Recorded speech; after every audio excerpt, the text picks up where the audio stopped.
Welcome to today's episode of the Medical Device Marketing Podcast. So today I'm really excited because we are going to talk about everything regulatory. Now, that may seem like not so exciting, but actually, what do we need to know as marketers to make sure we can work seamlessly with regulatory teams? And there is so much. So stick with us and we're going to explain all of it. So on today's podcast, we have Jacqueline Vanon from Clinar. Welcome, Jacqueline. Thank you for having me, Claudia. You're most welcome. And we have Cécil Warder from CW Healthcare Experts. Welcome, Cécil. Thank you for that kind welcome. Glad to be here. So that everybody understands a little bit about your experience levels within regulatory and distribution. Jackie, can I ask you first? Can you introduce yourself to our listeners? So I'm from Clinar Limited. We are clinical and regulatory consultancy. So my background is I'm a healthcare professional. I've worked in pharma, biotech, nutraceuticals, and now I'm in research and also medtech. So medtech specifically looking at regulations. There's been a lot of change in this landscape from US, internationally, South Africa, Australia, and there's attempts to harmonize. So Clinar works with this harmonization across jurisdictions to get your products into a market. Amazing. Cécil. Thank you, Claudia. I'm Cécil Warder from CW Healthcare Experts, and I work with, I've formed a business development consultancy to help health tech, med tech, digital tech get markets entry into the UK predominantly. We're looking at other markets as well, but I help them with the entry initially and then getting evidence and development to give them a good footprint, a good hold, and an early adoption into the UK market, predominantly via the NHS. Amazing. And I'm looking to other markets as well. Fantastic. Well, I'm sure we'll hear more about everything throughout the podcast. But to start off with, what I want to talk about, or want to ask the question about, is actually, let's make sure we're all on the same playing field. What is regulatory? So Jackie, can I start with you? How would you actually define regulatory, and really why does it matter to marketing or marketers? So regulatory affairs is that little team that is bombarded with paperwork. Their external stakeholders is your local competent authority. So it's your regulatory tick mark people that allows you into a market. And what that just means is medical devices are highly regulated. You have to prove to local authorities that you meet the safety and performance that is required, these standards, to be able to be cleared to be in that market. And that is what's regulatory affairs. So this sounds like it's very much done before a product ever comes to market. So why is regulatory, and why is regulatory really important to marketing? And there are some really critical reasons. So why is it so important? Why should marketers understand what the documents look like? Yes. Things like that. And I'm glad that you've highlighted, like, it's presumed it's done in the background before one comes in and markets a product. It is something that you have to plan out way in advance. And when you're conceptualizing a product, there has to be a core team that helps you map out this journey.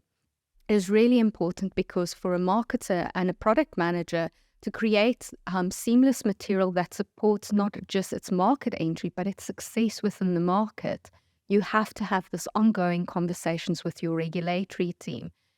It affects a lot of things. So, for instance, with distribution, you'd be surprised how your instructions for use, all these external communicating materials, instructions for use, Cécil, right? Training, your brochures of how to maintain your equipment, all of these things need to seamlessly say the same message you said pre-market to the regulators of how you're going to maintain performance and safety.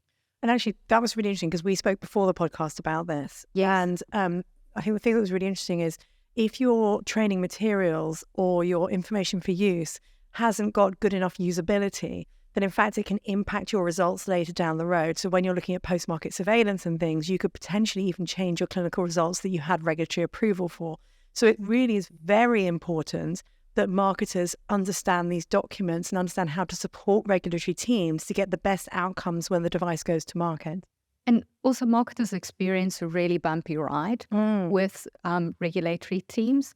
It's because there's not this clear alignment in communications and expectations. It feels to the marketing teams that they afterwards have to remediate something and try and comply to whatever regulatory has said, but that's not the case. There's constant feedback between the regulators locally. You must remember, the more countries you want to go to, the more communications, the more expectations there is.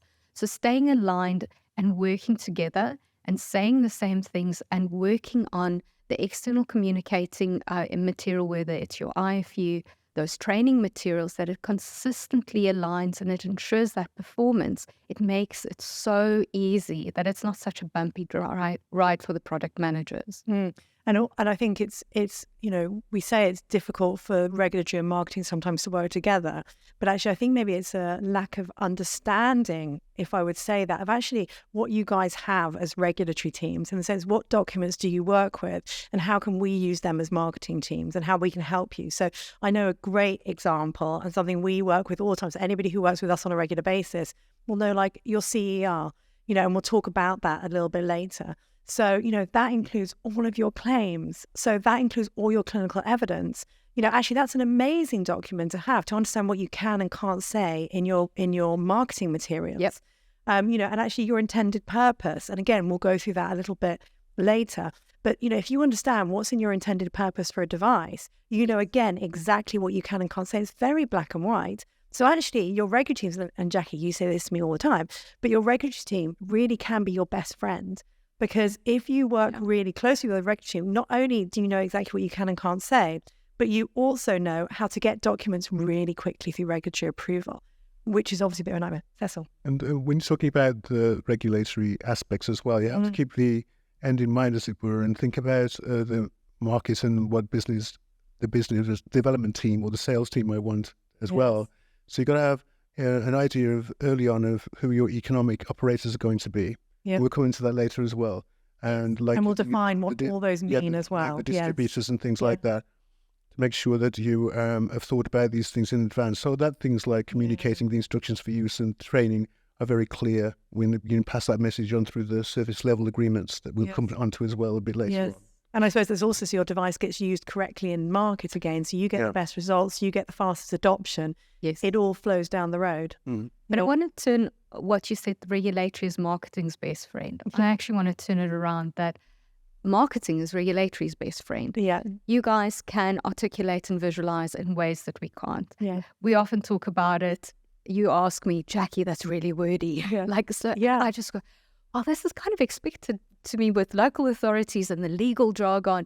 By just getting fantastic marketing materials of training, it's so easy for us to convince the regulators to kind of go, training's in the bag, look at the usability, look at the English language level, the simplicity of this, and the visuals. There's so much that doesn't need to be said if it's visualized correctly. Yeah, so it's both ways.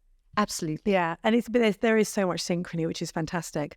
Okay, so what I want to do is, throughout my marketing career, I've sort of grabbed bits and pieces about which regulatory documents actually matter to me as a marketer. And it's not been straightforward, but actually they are quite straightforward what documents are out there. So what I would love to do is just run through what documents that regulatory deal with and what marketers need to know about those. And it might be actually, you don't need to know anything about this document, it's too big, but it combines other documents. So I just want to go through each one so that everybody can understand, is this relevant to marketers or not? So people, I'm listening to this, should I go and ask my regulatory team about this?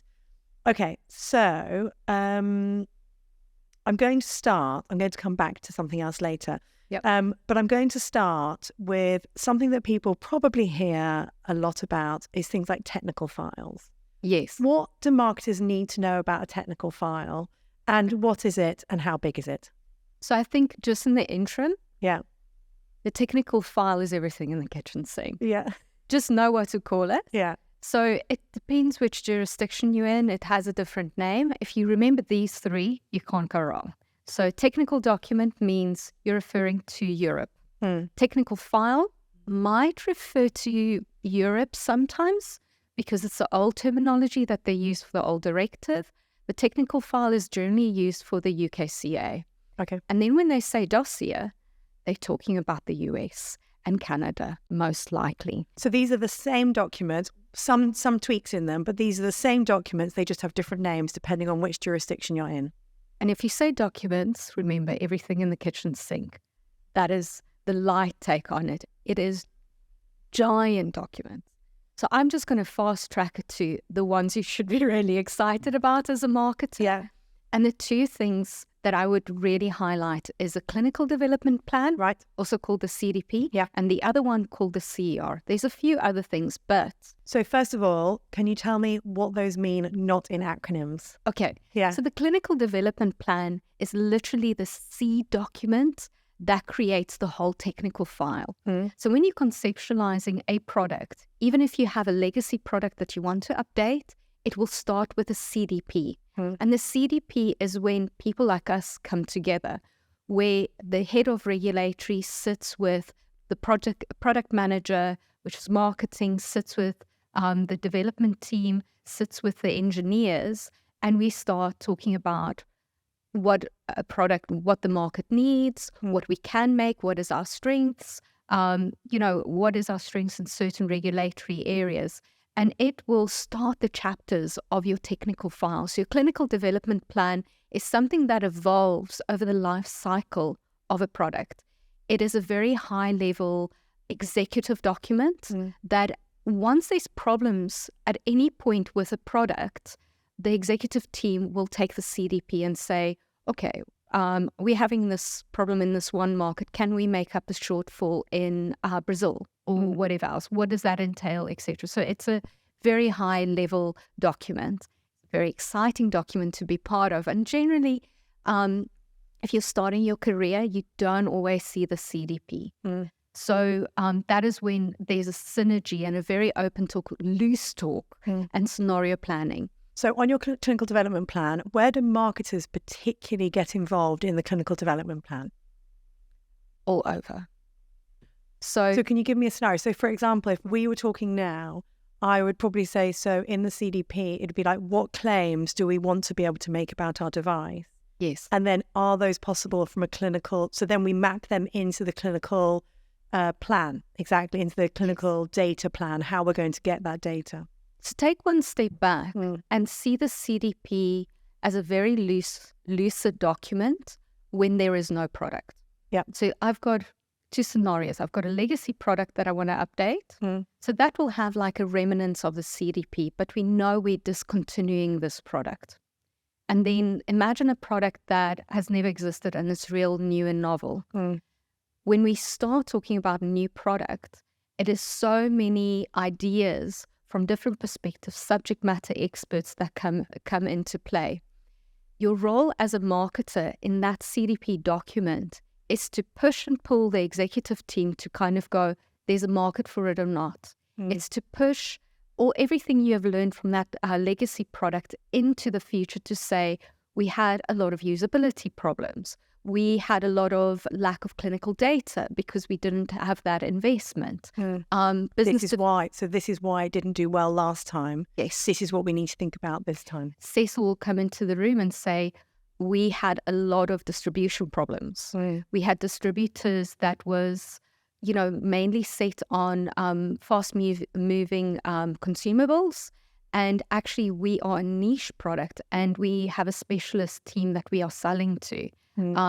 With warehousing, there was problems. We actually need unique needs. And this is the point where engineering and also regulations will pike up and say, look, we had contamination with these warehousing. We had all of these things. So the CDP is a place where you can take that bumpy ride away. It's a place where you can map out. For Cécil. One of the things that I think you're probably alluding to, really, Jackie, is that with this clinical development plan, it's more like it can be considered as like a business development plan, because it's got to bring some of those players, the operators that we're talking, economic operators like the importers, and the manufacturer as well at the end stage. They want to get to the market. They want to have a good picture of what's going to allow them to access the market. So you want to talk about that right early on, so you don't the whole process of the clinical development plan, so you don't get into trouble later about those elements that Jackie referred to.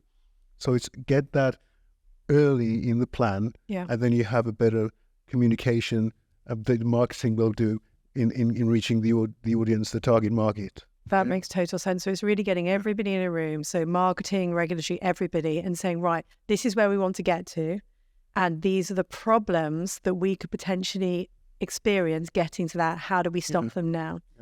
It's acquiring the resources and divvying it up between departments. That one department isn't over-resourced and runs a tangent with the product. That is what the CDP does. But the CDP also is like a little diary of, so this has been our journey. This is where we're now. These are our ambitions. Well, yeah, and I suppose that's an interesting thing from a marketing, if you are looking at actually the whole history of the company, that also gives you that information retrospectively. Often one wants to focus and say the CDP is only all the clinical data, the clinical trials we're going to do. That would be a very, very wrong assumption. That's really interesting. It does bring into play what we want to do as far as, but it is very marketing focused. It's very product management, planning and strategy focused. You tell us what claims we're going to make. We talk also, you sit in a discussion, an open discussion with engineering and say, these are the product features we need. And clinical affairs walks in and says, if we want to make these claims and we're going to have those product features, we also need to make sure that when we do usability, we don't just do it from a technical point of view. We need to do it with the end users using it to confirm that we have that performance endpoint, but also the patients. Are the patients aware of this? Are they seeing a difference? So it would be wrongfully just to say it's just about clinical. It's the business plan. In all elements. For the product. Interesting. Yeah, for the product. Amazing. Okay, so that is a very early stage document. And it's probably if you're in upstream marketing, so you're involved in the development of the product, you'll then see that document. But be careful, it's also end of life.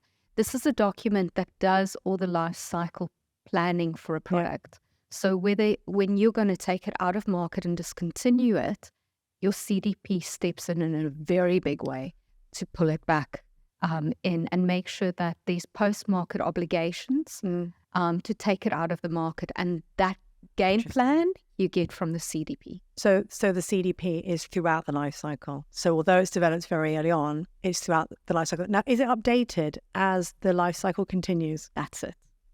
It's real time. I'm not sure. It's continually updated. Amazing. Okay, so the other document you spoke about, which we use an awful lot here at Podimos, is the CER. Tell me about the CER. So one of my favorite documents, because our focus is very much clinical affairs and making sure that there's that alignment with regulations, but also the success of the product. So the CER is the final report that brings in all the clinical data.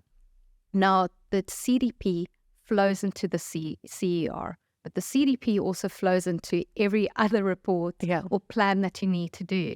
So from your CDP, you decide what claims you want to pursue. You very narrowly define your intended purpose. Under your intended purpose is what procedure are you going to use this device in, what clinical benefits you want to see, and who's the users. And then from there, you start aligning the data. Now, you can go into clinical data where you do a clinical trial. So you will plan a clinical investigation plan and all the reports that come from that. But you can also get background benchmark data of the product category that you're in, and you benchmark that data to actually report on it in the CER. So you will look at the claims that your competitors are making, and you will try to benchmark through your studies, whether it is technical studies, your usability, your bench tests on the device, but the ones that I really like is those in actual people that you can make a well-rounded claim around your product. So your CER includes everything that is approved to speak about, whereas your CDP could include things that you want to say in the future and aren't yet substantiated, but the CER is everything that us as marketers can use today. Yes. In all areas of your intended purpose as you mapped out. Yes. And it is perfect. perfectly benchmarked and approved by a regulator, that you're like, yes, you can put that in product materials. Yes, you can put that in your IFU.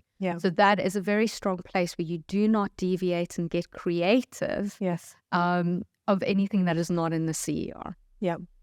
Okay, perfect. So, and I think from a marketing perspective, the CER, from a day-to-day, if you're actually creating materials and things like that, the CER is your best friend because it will tell you everything that you can and can't say. So that's probably the first document that I think marketers need to go and, say, can I have a look at the CER to actually understand what they can and can't do? And if you speak to your regulatory team, speak about the clinical evaluation file. So we were previously said the technical file, technical document, dossier. So this is a big, I would say, a cloud file. And within these are sub-files. And within those sub-files, there's sub-files on sub-files and sub-files. So if you're looking at the clinical evaluation, look for the clinical evaluation file because it has about 6 large documents in it. So ask for the file.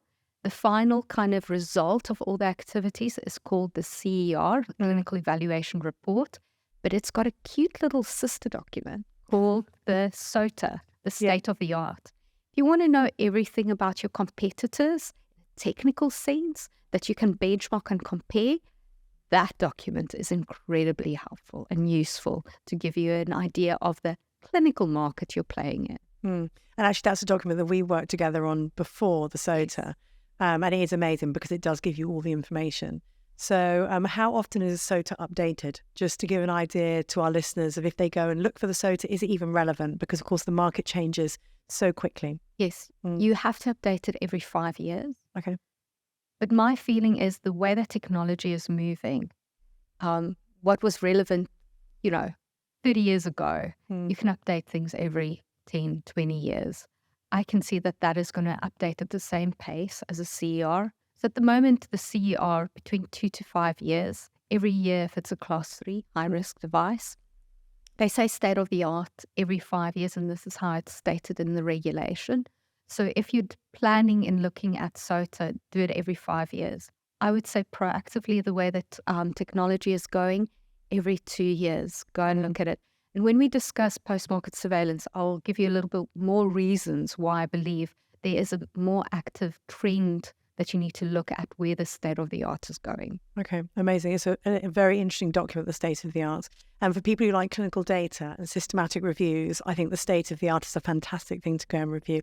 Cecil, would you add anything to that about the CER document? Only that if you keep that in mind for who's going to go through that data, you always think about your distributors again, the economic operators. They've got to be well versed in what the product can do and what the claims are going to be once you get to the marketplace again. So, is having a good knowledge of that will give you the right message to give to the end client, as it were. Right? So that's really essential for the distributors to be aware of that as well. Yeah. I suppose irrespective of the distribution channel you're going down, you need to make sure that this information is transferred seamlessly to the people who are either going to be distributing your device or the end users as well, so that you get it's used correctly, but also they understand the value of the device. Exactly. Yeah. Okay, so there's something that we probably hear about a lot in regulatory. Actually, I'm not sure how relevant it is to marketers, so I'm going to throw it out here. And you may say no. Quality management systems. What are quality management systems? We hear them all the time. What are they? Why are they important? And who would like to answer first? Can I get started and then you take it home? You can go for it. Okay. So the quality management system is the overarching way that a manufacturer operates. It's all your SOPs. It's your org. What's an SOP?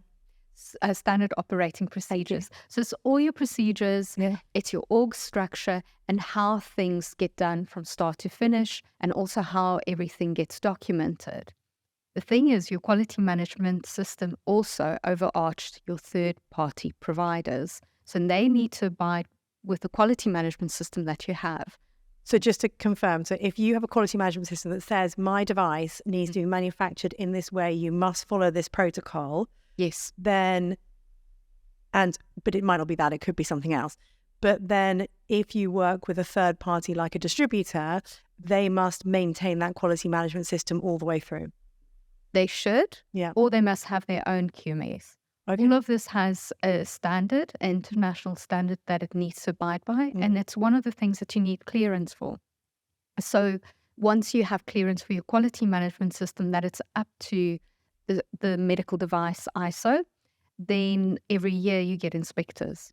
Okay. So if you have a third-party provider that has the same QMS system and certification, then it's seamless to work with each other because they understand the document control. However, if you say that, like your example, my device needs to be manufactured, aka assembled a certain way, your third-party provider needs to provide that. If you say the end user needs to receive the device in X state, your third-party provider, you can't just say, well, can you please distribute this for me and walk out the room? You are still, as a manufacturer, accountable for the state in which that device reaches the end user. Which is why they then need to follow your QMS, because that dictates everything. But that requires negotiation. So a lot of people want to stick to their procedures because they're certified with it. So they are very happy to take your business, take your device and sell it, but there might be some unique characteristics about your device that needs to be maintained, that the safety and performance profile is maintained. And this is what is the most difficult for the market to understand.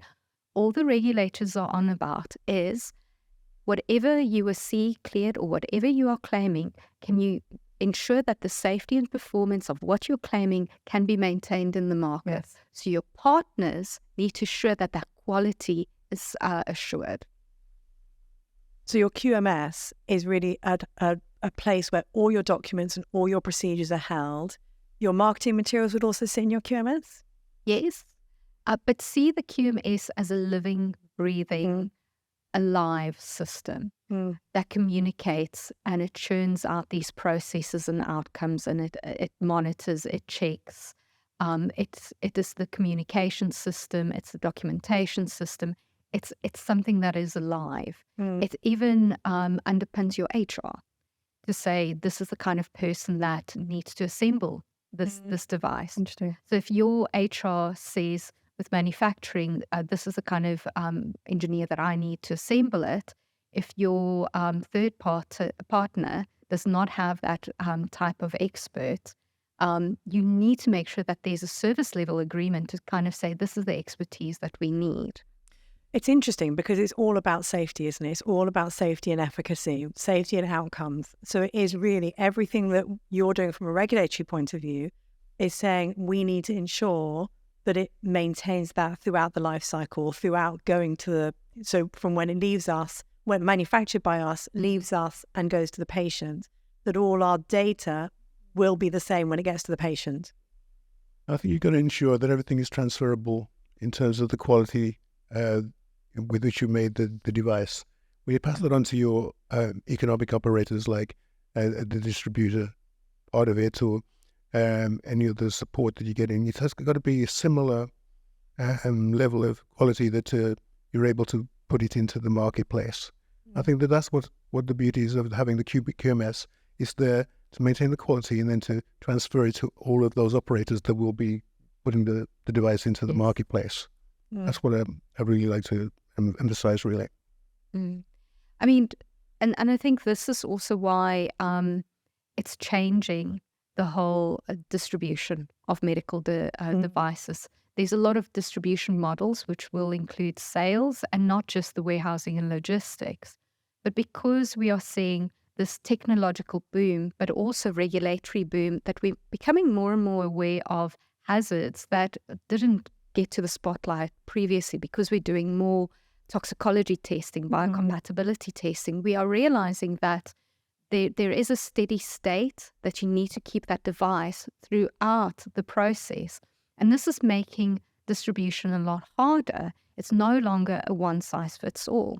service level agreements are becoming extremely important now in this space. And we'll talk a little bit more about service level agreements later, just so that we keep things moving forward. Yep.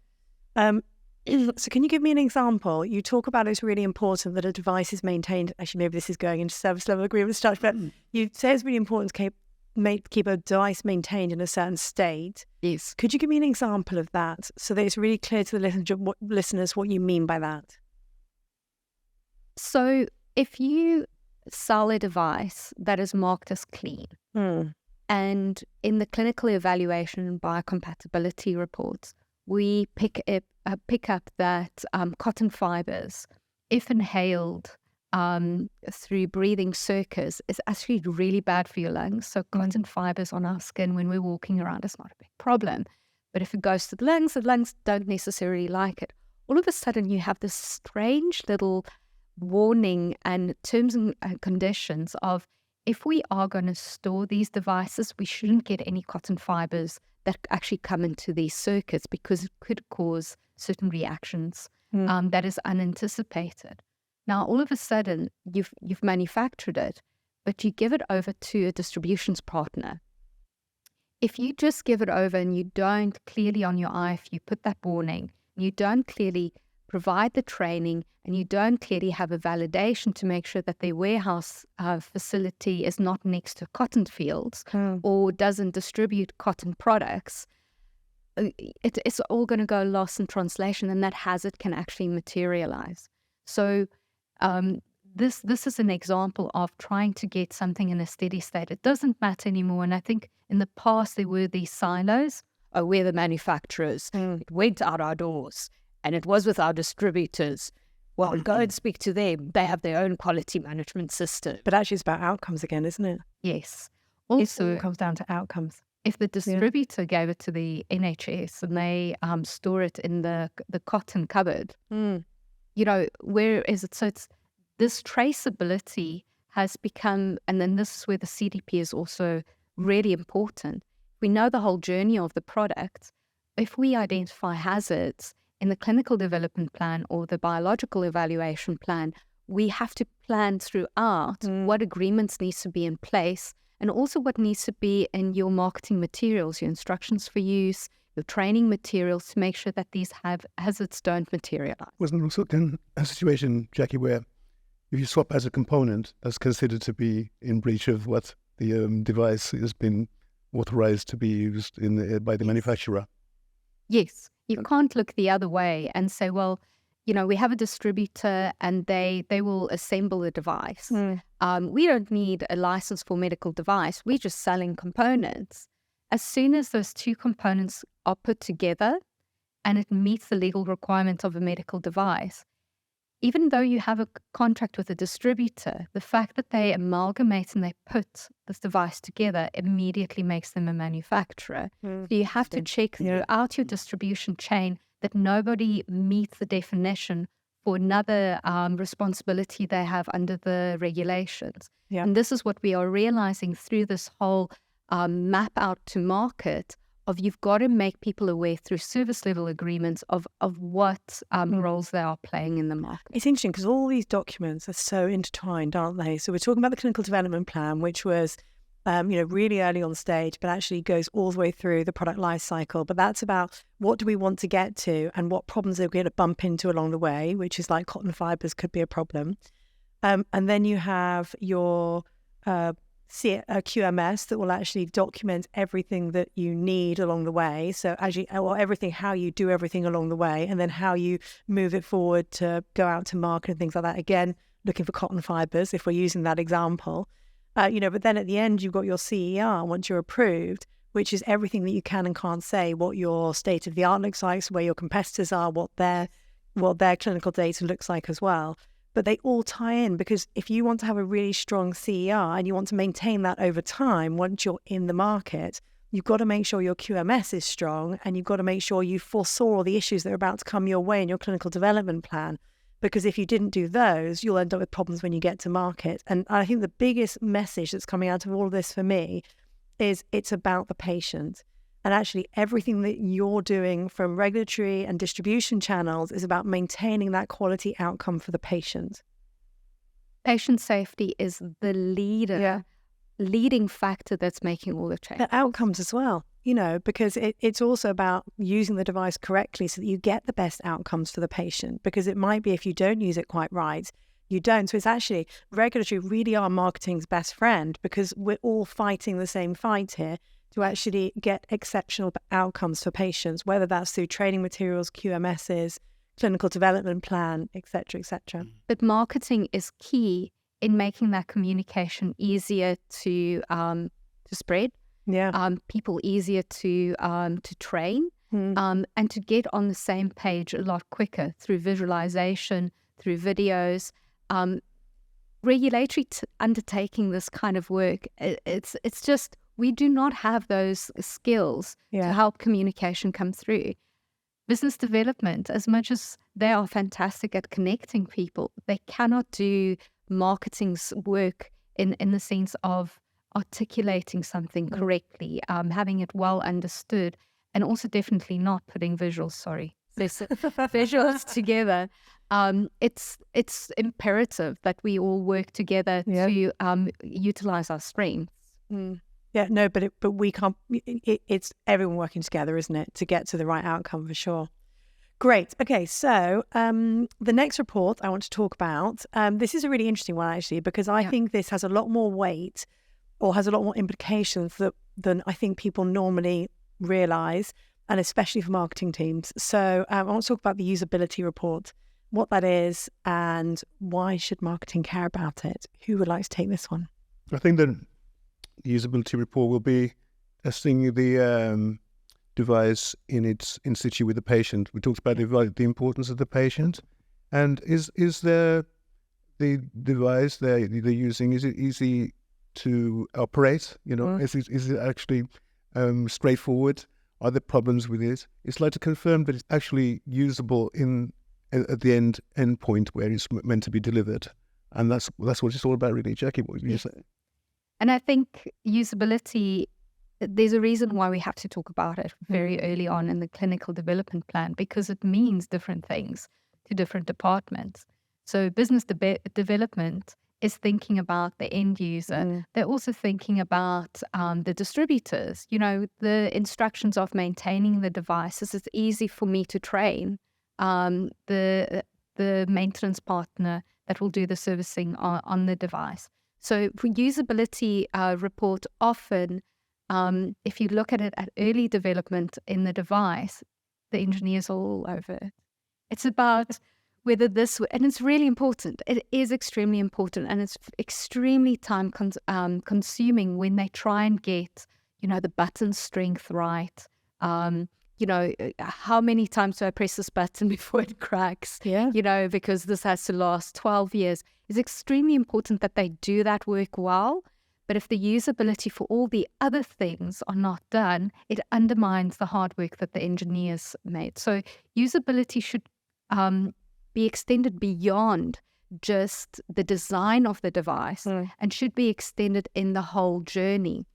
And marketing has a very important role to play with regards to articulating everything that the engineers have done as far as the product features are concerned. We call them clinical claims.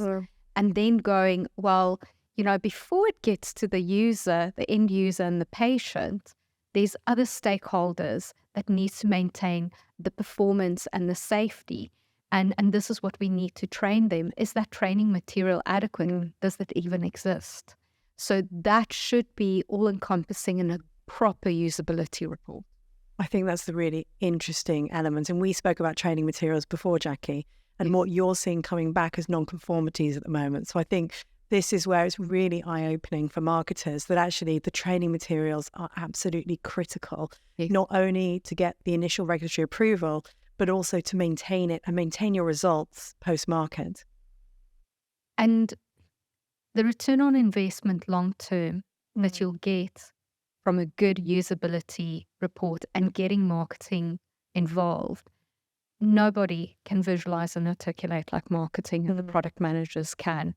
To take all the hard work from engineering and then look at different stakeholders, look at the education level, look at, how do they fit in the whole system and how to communicate to them to keep the integrity of the product.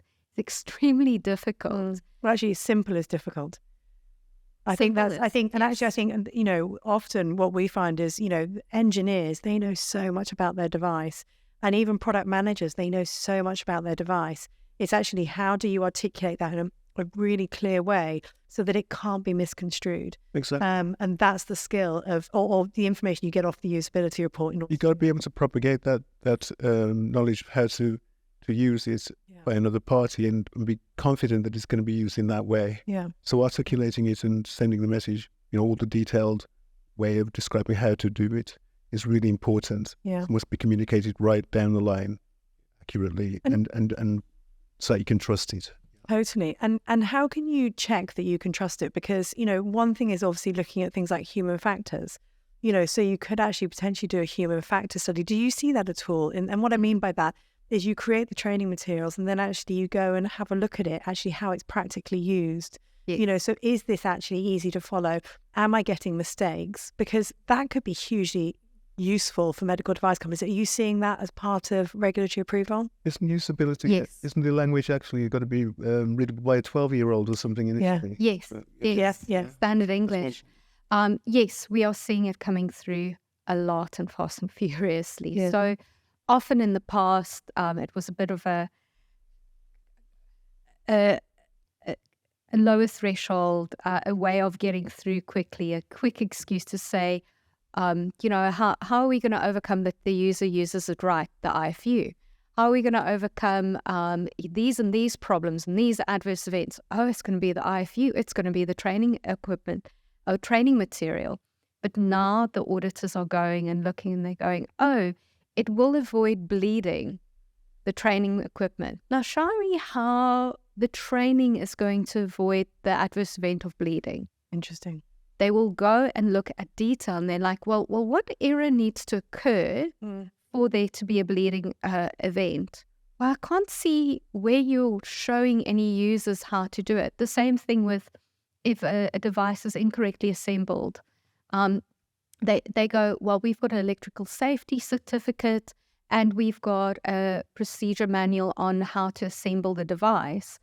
The auditor will go and say, well, how does this procedure ensure that the electrical safety is maintained? I see that you are actually connecting two parts, like there's maybe additional validation, or is there a piece of validation that you're actually going to test that the fuses and everything works? So they're going into real detail with these things. So you need the evidence to be able to support it, is what we're saying. Yes. So if you're going to have training materials and you say these training materials are addressing this, you almost need to be able to support that is actually X is doing Y. And the nuances is not acceptable anymore. What do you mean by that? By saying, oh, the technician will know what we're talking about. Okay. If the auditor looks and goes, I don't understand this. And you must remember that a lot of these auditors are engineers or subject matter experts. They also sit next to the other subject matter experts and they go, hey, you do the electrical safety ISO checking. Can you read this to me and does it make sense to you as an electrician? It doesn't. Well, I'm not going to pass this. So all of those things. And I think there's this nuance that is becoming really problematic. And I think that this is where marketing sits and should help. Subject matter experts, we are terrible at simplifying something that is innately technical. Yeah. I feel that marketing needs to get involved in these kind of areas. So within the technical file, your risk management report, you're using your external communicating information, your IFU, your training brochures, etc., to say, yes, I have lowered the risk of this problem by using that material. Yeah. You need to get involved in that usability of those initial risks. You can't just have engineering say, well, I've passed it on to marketing. They may be aware of the electrical safety issue. They may be aware of, the technicians speak, etc. I think the really interesting thing here is if marketing don't get involved, it's more about what the bigger problem to this is. Because if your training materials aren't usable or your IFUs don't explain things well enough, then actually it means you don't get the adoption you're looking for. Because why is somebody not going to adopt a technology? Because they're uncertain about something, or they have issues or fears or something like that. Yes. So if they run into a potential side effect or something like that, or they don't use the device correctly, that's likely to say, maybe I won't continue down this journey of adoption. So the real point to all this is actually it's going to limit your market if you're lucky. Yeah. If your end users are just uneasy with your device, you're lucky. It's much worse when complaints come in. Totally. They don't need to come to you. There is a yellow card system in the UK. There's the FDA recall and adverse event system that they can just log their problems. So by you not having this clear, lovely communication and also transparency in how you communicate your product, the end user might go, I just don't have the time for this. Yeah. And they just directly go online and they put a complaint through on an adverse event, and that makes your product look bad. Absolutely. It goes into your trend reporting. So what type of training materials are you seeing companies create that are being approved and working well? So I think you'd know a lot better than me is the companies who are keeping abreast with trends in the kind of medias that end consumers like. So written materials are not